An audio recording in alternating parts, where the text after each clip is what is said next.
Ano ang mas mahalaga sa'yo? PR, peace of mind, family, or stability?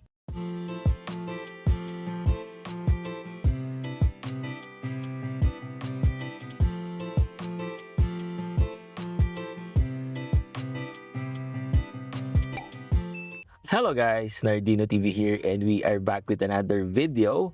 So magsusundo tayo ngayon sa mga anak ko, no guys. And gusto ko sanang i-share sa inyo itong nakita ko sa social media, no, na related pa rin dito sa buhay Canada natin, no. Para talagang maset yung expectation nyo kung kayo man ay pupunta dito. So this is actually a good one, guys. So babasahin ko sa inyo yung post, no. Ang sabi niya dito, "Kuya, tama kaya ang magiging desisyon ko?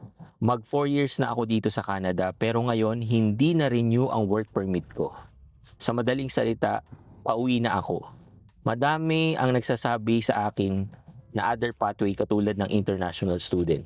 Pero magastos kasi, baka tapon pero na naman yun. Sinasabi ng mga friend ko sa akin, ilaban ko pa daw. Pero pagod na ako, sayang daw yung panahon na binuhos ko dito, dapat idiretso ko lang daw ang laban. Pero sa totoo lang, magre-risk na naman ako ng ilang taon tapos hindi pa rin ako magiging PR. Naghahabol ako ng isang bagay na baka hindi para sa akin. Binabala ko na lang umuwi sa Pilipinas at magsimula ng maliit na negosyo. Itutuloy ko pa ba dito sa Canada? Sayang ba talaga ang panahon na binuhos ko?" Yan. So yan guys, ang pag-uusapan natin for today habang tayo ay magsusundo ng aking mga chikiting. So yung post na yan guys, that is actually a reality thing na nangyayari dito sa Canada, no. Yan ay nagpapakita lang sa inyo na hindi po lahat dito successful, no. Hindi lahat dito umaayon doon sa plano na ginawa mo. So gusto kong i-share sa inyo to guys para magkaroon kayo ng idea na kung ano ba ang totoong nangyayari, no, dito sa buhay Canada natin.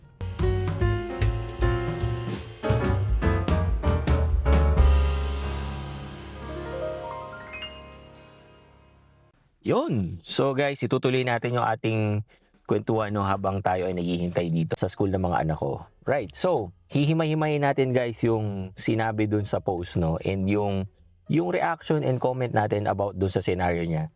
Actually, ano yan, maraming nangyayari niyan dito, hindi lang napopost, no. So ngayon, i-share ko sa inyo. First one is yung madaling sabihin versus mahirap gawin. Kasi maraming nagsasuggest sa kanya doon na mga possible na pwede niyang gawin, no. Lumaban ka lang, ang daling sabihin niyan guys, no. Pero kasi hindi natin alam kung ano yung pinagdadaanan niya or ano yung pinagdaanan niya ng 4 years. So napakadaling sabihin nun versus gawin, no. Sayang yung 4 years, no. Yes, sayang, pero again, hindi natin alam kung ano yung pinagdaanan niya mga stress or yung mga negative na pinagdaanan niya on those 4 years. So, para sa atin na nag-a-advise, ang dali lang sabihin na, sige lang, push mo lang, laban mo lang, no? Eto guys, lagi ito na sabi, bakit hindi ka mag-student pathway, no? Bakit hindi mo ituloy bilang isang student?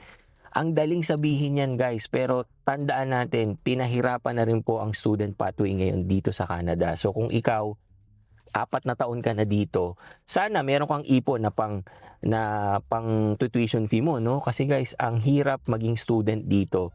Yung tuition fee pa lang guys, last check ko yung sa masters and yung sa PhD na program, aabot guys ng mga 40 to 45,000 Canadian dollars na tuition fee. So, saan mo naman uhugutin yun, di ba? So, reality check natin, hindi lahat may extra na pera, no, na pangtustos para ikaw ay tumuloy bilang isang international student dito sa Canada. Hindi lahat is mentally ready, no?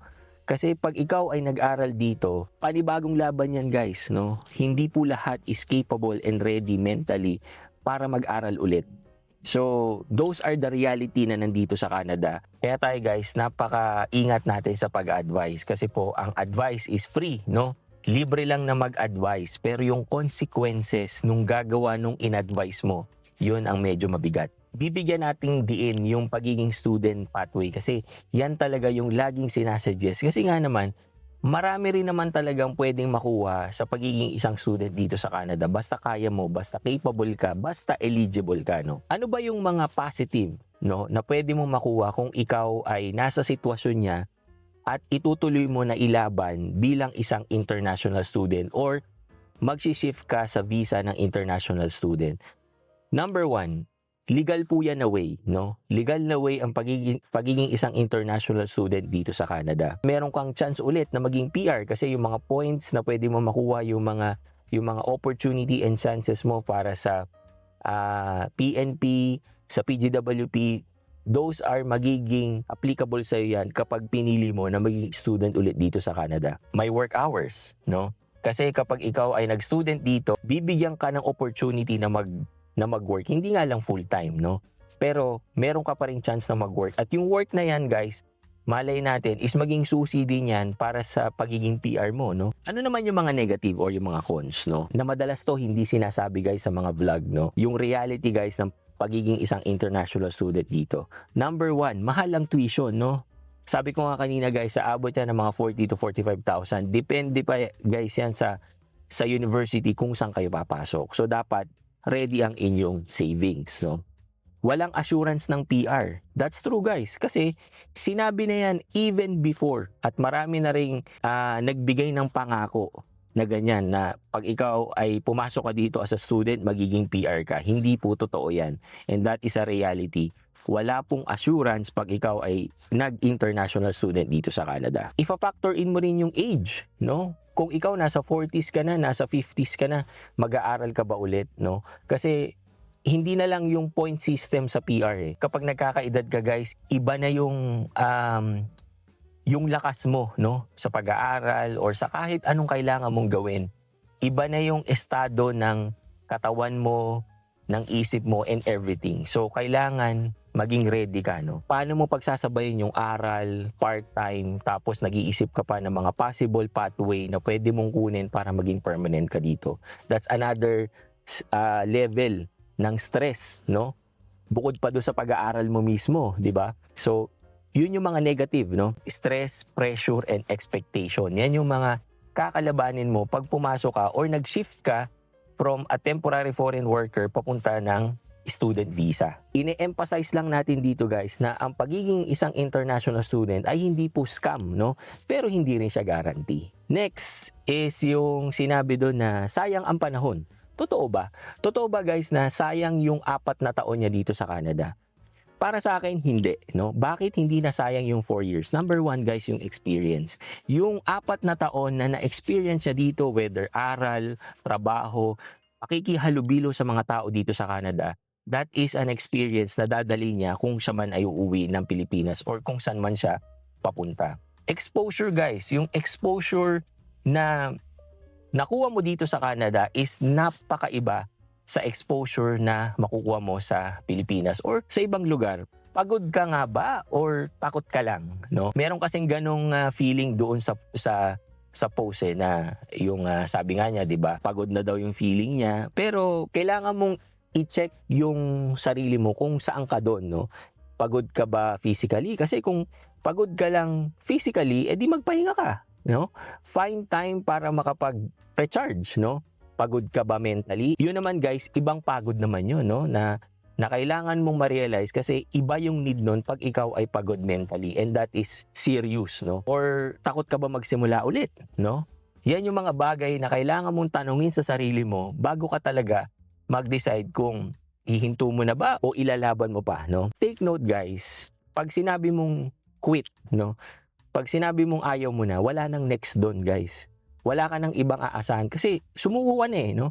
Kesa dun sa lumaban ka pa, although walang kasiguraduhan kapag pinush mo pa yan, at least maihintayin ka pa. Kesa dun, pag sinabi mo talagang hinto na, quit na, wala nang kasunod yun, guys. Ito, guys, lagi natin tong iisipin na ang pag-uwi sa Pilipinas or pagbalik kung saan ka galing mula dito sa Canada, hindi po yan failure, no? Kasi lagi nating nakikita sa mga post na pag umuwi ka or pag narinig na nanggaling ka ng Canada at ikaw ay uuwi, parang ang thing is, it's a failure, no? Nag-failed ka. Yung sinabi ko nga kanina, yung mga exposure, yung mga experiences, dadalin mo yun pabalik. At hindi na ikaw ulit yung umalis ng Pilipinas 4 years ago kasi nga sa dami ng experiences mo na na-encounter mo dito sa Canada, meron ka ng dalang skills, meron ka ng dalang perspective, maturity, no? Yan guys, yung pagiging mature dito talagang ma-experience mo yan kasi hindi katulad sa Philippines na kapag may na-encounter ka na issue or meron kang na-encounter na hamon ng buhay, nandyan si papa, nandyan si mama. Kung ikaw nagpunta ka dito sa Canada na mag-isa ka lang, dyan mo marirealize kung ano talaga yung totoong strength mo kasi wala kang ibang aasahan guys kung di sarili mo lang. So pag umuwi ka ng Pilipinas, bit mo lahat yan, no? Next is yung reality ng PR guys, no? Yung sa post na yan, pinapakita lang kung ano ang realidad ng isang nangangarap na maging permanent resident dito. Na hindi lahat ng mga nagsusumikap ay nagiging PR. Hindi lahat ng maganda ang resume is nagiging PR dito. Hindi lahat ng maganda ang estado sa buhay nagiging PR dito, no. Meron pong mga nauubos ang ipon or yung savings, no. Meron ding mga nadadagdagan ng utang, no. Meron din guys mga nawawala sa sarili, no, dahil yung sa mental stress, sa kakaisip nila kung paano sila magiging permanent. And ang worst, pag naka-experience sila na hindi talaga sila na PR at all, maraming nababaliw dito guys, no. So yan yung reality guys ng pagkuha mo ng permanent resident or yung goal na makakuha mo ng permanent resident dito sa Canada. Ang next guys is para kanino ba? Para kanino ba ang Canada, no? Para sa akin guys, ang Canada ay para sa may long-term plan, no? Talagang pinagplanuhan mo kung paano mo makukuha yung permanent residency mo dito sa Canada. At meron kang financial buffer. Yan yung sinasabi natin doon sa mga past natin ng mga videos. Dapat dito sa Canada ready yung savings mo. Kung mawalan ka man ng work, kayang tumindig ng family mo. No, hindi kayo magugutom, hindi kayo mawawalan ng tirahan kasi meron kayong buffer, no. Ang Canada ay para sa may mga emotional support. Ayan guys, kasi dito talaga pagdadaanan mo yung lungkot, at least meron kang tatakbuhan na kaibigan or yung family members mo na pwede mong hingahan, no. Ang Canada ay hindi para sa mga umaasa lang sa tsamba, yung bahala na si Batman, basta papasok ako ng Canada, bahala na. Yon guys, hindi para sa inyo ang Canada. Yung ayaw mag-adjust, no? Yung gusto si Canada pa ang mag-a-adjust, no? Sinasabi natin, dito kaya mong gawin naman yung work mo sa Philippines pero may mga gagawin ka lang na improvement para ma-close mo yung gap kasi nga iba yung expectation ni Canada versus doon sa pinanggalingan mo. Bilang isang content creator, itong post na to guys ay hindi ito para magbigay sa inyo ng decision making na gagawin nyo, no? Nagbibigay lang tayo ng totoong perspective ng mga nangyayari dito sa Canada. Hindi po lahat is nagiging successful talaga dito sa Canada, lalo na kapag hindi mo pinaghandaan.